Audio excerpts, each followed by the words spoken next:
Bonjour, vidéo courte sur le placenta qui est une nouveauté du nouveau programme issu de la réforme du bac.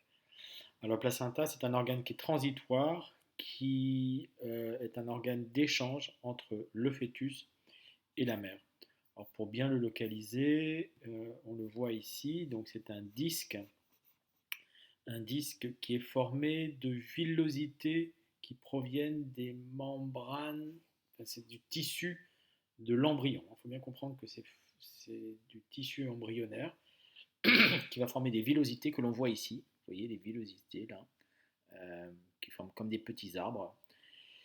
Toutes ces villosités vont former le placenta qui baigne dans le sang maternel. On va expliquer cela. Donc, le placenta est l'organe entre les vaisseaux sanguins maternels que l'on voit ici et les vaisseaux sanguins du fœtus.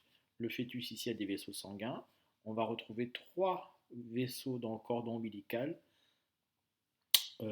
artère ombilicale et veine ombilicale. Donc deux artères, une veine, ce n'est pas très important. Artère et veine ombilicale. Et il va y avoir des échanges, parce que c'est vraiment la fonction du placenta, c'est un filtre et un organe qui permet les échanges entre la mère et le fœtus. Il faut savoir que le fœtus, il ne s'alimente pas, il ne mange pas, il ne respire pas l'air. Donc il va falloir lui apporter des nutriments, de l'oxygène et évacuer ses déchets.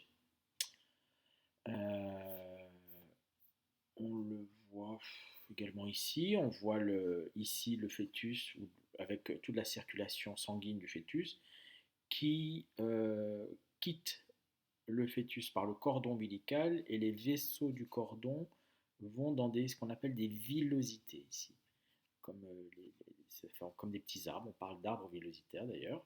Donc on a les vaisseaux sanguins du fœtus ici et qui, qui flottent dans une chambre remplie de sang. Le sang qui est ici, que l'on voit en noir, provient de la mère.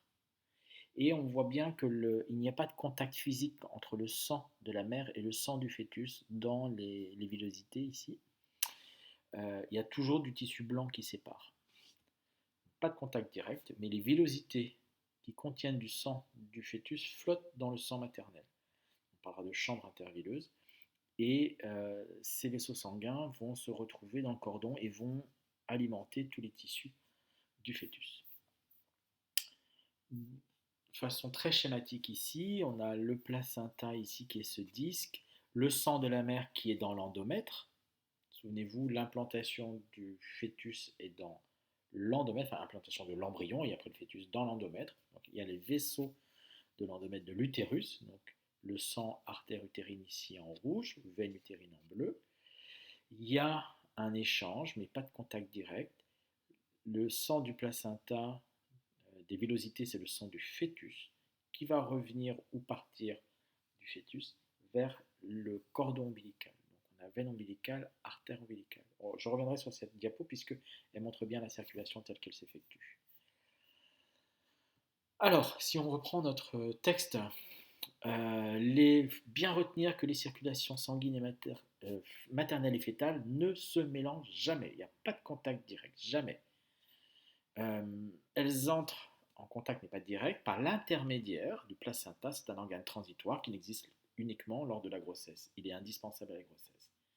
C'est un disque de 20 cm. On le voit ici, ce disque-là, de diamètre, formé de nombreuses villosités. Les villosités, c'est ceci, villosités. C'est ce qui forme le placenta. Ce sont des replis de la membrane qui entoure le fœtus. On va juste retenir, c'est du tissu du fœtus. Celle-ci constitue une grande surface d'échange et sont en contact du sang maternel parce que ces villosités flottent dans les lacunes. Ici, les lacunes, c'est comme un creux rempli de sang. Et le sang provient des artères de la mère. Alors, il y a deux circulations, la circulation maternelle et la circulation fœtale. Alors, ces lacunes-là, ça forme ce qu'on appelle la chambre intervilleuse, puisque je revois ce terme-là. On a le schéma ici, il faut imaginer le fœtus au-dessus, le cordon ombilical avec deux artères ombilicales et une veine ombilicale, les villosités ici qui contiennent les vaisseaux, les vaisseaux sanguins du fœtus, hein, vénule, artériole, ombilicale, enfin on n'est plus ombilical, villositaire, donc du placenta. Et on voit que ces vélocités flottent dans un endroit où il y a du sang, avec un dégradé de couleur, des couleurs conventionnelles bien sûr. Et ce sang provient des vaisseaux de la mer. Et là, on a l'endomètre et myomètre, puisqu'on est bien dans... On a endomètre et myomètre ici. On reconnaît le col de l'utérus ici, la paroi de l'utérus, endomètre, myomètre. Donc le sang qui remplit les lacunes, c'est du sang maternel. Et les villosités qui contiennent le sang du fœtus, les villosités contiennent des vaisseaux sanguins du fœtus. Vaisseau sanguin du fœtus ici, sang maternel ici. La circulation maternelle, elle est classique. Le sang arrive hématosé par l'artère utérine, puis artère spiralée. On voit que ça forme des spirales ici. Et ces artères spiralées vont amener du sang dans la chambre intervilleuse, ici. On voit que les artères ici se rompent et alimentent le sang de la chambre. On le voit à plein de différents niveaux. Ici, on voit les artères utérines, artères maternelles, qui s'ouvrent dans la chambre. Donc, la chambre est remplie de sang maternel avec du sang hématosé qui provient de l'artère de la mère. Puis le sang repart par une veine, la veine utérine. C'est du sang qui est de la chambre intervilleuse qui repart vers les veines utérines. Les veines utérines vont se rejoindre une veine cave et ça va revenir au cœur. C'est une circulation classique. Le sang arrive hématosé par une artère utérine, on est dans l'endomètre, et le sang quitte l'endomètre par une veine utérine. Puis ça va quitter l'endomètre, ça va rejoindre veine cave, cœur. Voilà pour... on le voit également ici, on est dans l'endomètre, l'artère maternelle, ou l'artère utérine, et le sang quitte la chambre par la veine utérine. Donc le sang arrive hématosé et repart non hématosé. Donc il y avait eu un échange. Il arrive plus riche en oxygène et il repart plus pauvre en oxygène.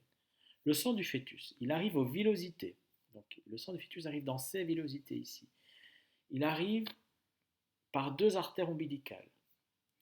Donc le sang du fœtus arrive, là c'est là qu'il faut bien comprendre, on va prendre ce schéma ici.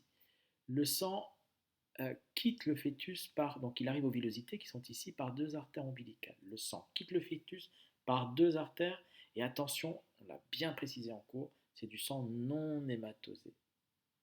C'est du sang pauvre en O2 qui quitte le fœtus par des artères. C'est l'inverse de la circulation maternelle. Euh, Ici, le sang quitte le fœtus par les vaisseaux bleus, qui sont artères ombilicales, et le sang arrive aux villosités ici, artérioles ombilicales si on veut, donc pauvre en O2. Donc le sang arrive aux villosités par deux artères ombilicales. Attention, chez le fœtus, c'est l'inverse, une artère ombilicale contient du sang non hématosé. Le sang se disperse dans un réseau qui pénètre dans les villosités et le sang retourne au fœtus par la veine ombilicale sans hématosé.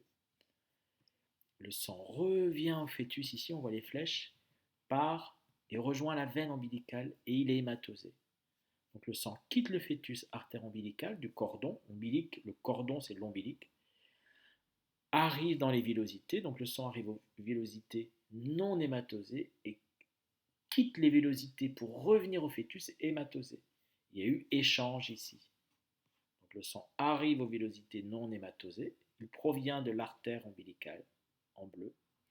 Il quitte les villosités et revient au fœtus hématosé et rejoint une veine ombilicale et ça va revenir au fœtus.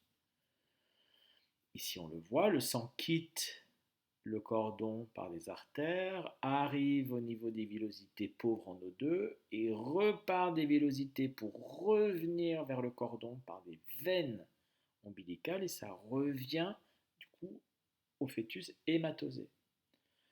Donc là, le sang arrive de la mère hématosée, rentre dans les lacunes, apporte de l'oxygène et l'oxygène va rejoindre les villosités. Le sang arrive non hématosé dans les villosités, le sang du fœtus, prend l'oxygène et revient au fœtus hématosé par le cordon en empruntant la veine ombilicale. Là, on ne le voit pas forcément. On voit juste la circulation maternelle, artère maternelle utérine, le sang arrive par là, et il quitte par là. Si, on voit les flèches également ici. Et dans le sang fœtal, il est riche avec la flèche rouge ici en O2 en empruntant la veine ombilicale. Et l'échange a eu lieu ici, au niveau de la chambre intervilleuse. C'est comme au niveau respiratoire que l'on a vu en première, le sang, euh, c'est l'oxygène qui se déplace d'un compartiment à l'autre. L'oxygène va se déplacer de la chambre vers les villosités. Je pense que c'est bon.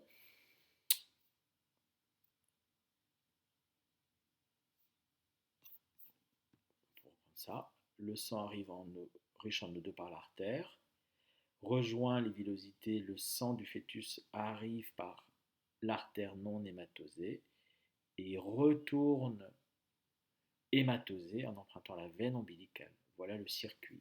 Donc, le sang arrive par une artère et revient au fœtus. Donc il arrive aux villosités, hein, donc, euh, par une artère et revient au fœtus, quitte les villosités par une veine. Et le sang de la mère arrive par une artère utérine, repart par une veine utérine. Et on voit que les sangs ne se mélangent pas. Fonction, alors, fonction du placenta, ce sont les fonctions d'échange. Plusieurs substances sont présentes dans les sangs maternels et donc maternel et fœtal, ou le sang maternel et le sang fœtal. Qu'est-ce qu'il y a dans le sang? Les gaz, oxygène, CO2, nutriments, glucose, et déchets, urée. L'oxygène, on vous demandera de comparer par exemple la ligne sur l'oxygène. Qu'est-ce que l'on voit? On voit que le sang maternel contient plus d'O2 et moins de CO2 que le sang fœtal. O2 10 et 16 ici. Ce que l'on peut comparer, c'est la, le, le sang maternel au niveau du placenta arrive à 16,4, repart à 11,8 en O2, donc il y a eu forcément eu un échange, et l'artère ombilicale arrive aux villosités avec 10,9 et quitte avec 16,2 d'oxygène. Donc il y a bien eu un échange, l'oxygène diffuse de la circulation maternelle vers la circulation fœtale. On a plus d'O2 dans l'artère utérine ici que dans l'artère ombilicale ici. Donc l'O2 est passé de l'artère utérine à l'artère ombilicale et le sang quitte les villosités par la veine ombilicale riche en O2.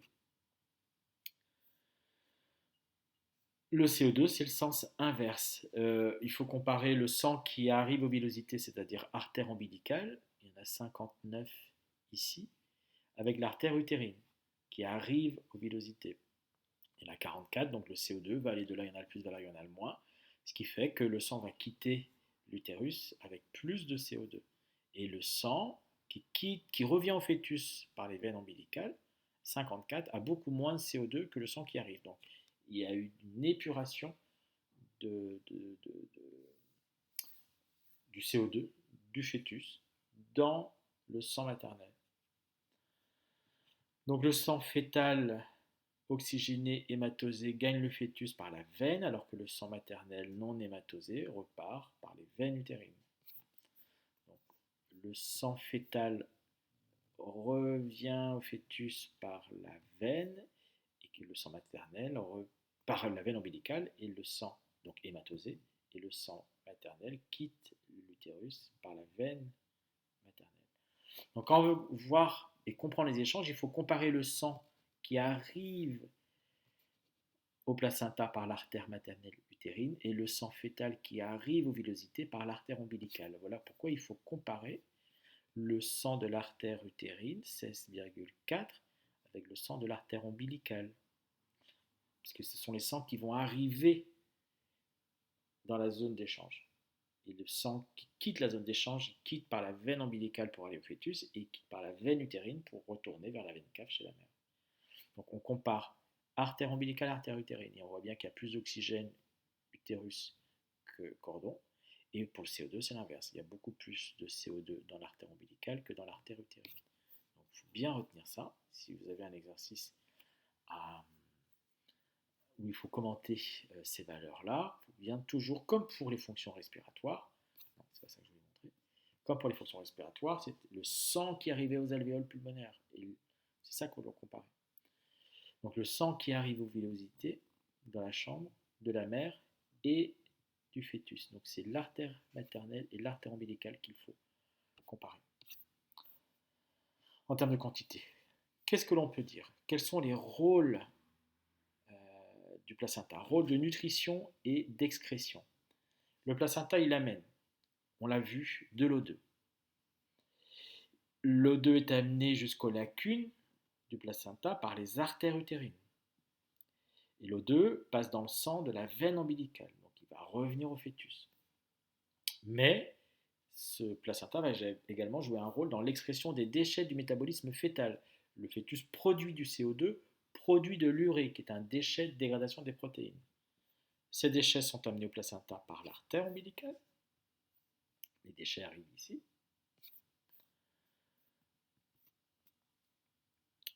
Puis, ils sont pris en charge par les veines utérines pour être ensuite éliminés de l'organisme. Donc les déchets, ils vont arriver par l'artère ombilicale et ils sont pris en charge par les veines utérines. Ils sont éliminés comme ceci. On pourrait, on voit bien que l'artère ombilicale contient beaucoup d'urée et la veine utérine beaucoup d'urée. On voit bien que les déchets sont partis de l'artère et on rejoint la veine utérine. Donc les déchets sont partis ici de l'artère et sont éliminés par la veine utérine. Donc nutrition, excrétion, donc O2, il y aura de l'eau, des vitamines, des minéraux et élimination des déchets O2, CO2. Mais il n'y a pas que ça. Le placenta joue un rôle de protection ou non. C'est une barrière sélective qui stoppe une grande quantité de microbes, surtout les bactéries, parce qu'elles sont plus grandes. Il laisse passer des anticorps maternels, des IgG, immunoglobulines de type G, des protéines de défense, qui ont un rôle protecteur les 3 premiers mois. Mais il laisse passer certaines substances, tout ce qui est très petit. Les virus, rubéole, herpès, grippe, méningite, HIV, certains protozoaires, donc qui sont des parasites, et des substances toxiques, des médicaments, les contenus dans l'alcool, le tabac, les drogues, le plomb, l'arsenic. Tout ça, ça franchit la barrière placentaire parce que c'est très très très petit. Ça peut être responsable soit de maladies, soit de malformations. Donc, ce n'est pas une barrière infranchissable. On ne peut pas dire que c'est un filtre exclusif. Donc, il faut des mesures de prévention. Éviter la prise d'alcool, éviter la prise de tabac, éviter certains médicaments. Ne pas prendre des médicaments sans avis médical. Éviter l'exposition à certains parasites comme la toxoplasmose. Une femme qui n'a pas été immunisée pour la toxoplasmose, elle doit bien laver les légumes qu'elle achète. Parce que c'est par les légumes qu'on peut se contaminer. Il peut y avoir des déjections de chats qui contiennent le parasite qui contamine les légumes. Donc il faudra faire très attention. Éviter les fromages au lait cru. Il me semble que c'est la fin de ça. Donc, je reprends ce qu'on a vu en cours. Un schéma. Le placenta, on le retrouve entre la mère et l'enfant. L'oxygène, les nutriments, l'eau, sels minéraux et certains anticorps protecteurs passent de la mère à l'enfant, ils sont bénéfiques. Le CO2, les déchets comme l'urée sont éliminés du fœtus et va rejoindre la circulation maternelle. Les bactéries en général ne passent pas le placenta parce qu'elles sont trop grosses, mais il y a d'autres substances qui passent comme les virus euh, et des éléments toxiques, de l'alcool, du tabac, nicotine, des choses comme ça, goudron. Et, et tous les médicaments qui vont passer. Et donc certains peuvent être beaucoup trop toxiques pour un embryon, peuvent être bénéfiques pour un adulte, mais absolument toxiques pour un embryon ou un fœtus qui est en formation. Donc il y a certains médicaments, et la femme enceinte, il y a plein de médicaments qu'elle ne peut pas prendre. Voilà, ça résume. Je regarde si on a bien regardé toutes les diapos. Oui, c'est à peu près toujours la même chose. Donc celle-ci, en couleur, elle serait vraiment très bien parce qu'on voit bien le fœtus, les vaisseaux sanguins, le cordon, et on voit bien que les villosités flottent dans une chambre remplie de sang maternel, mais qu'il n'y a pas de contact de sang direct, il n'y a pas de mélange de sang entre le sang fœtal et le sang placentaire, et le sang de la mère. Bien, fin de cette vidéo.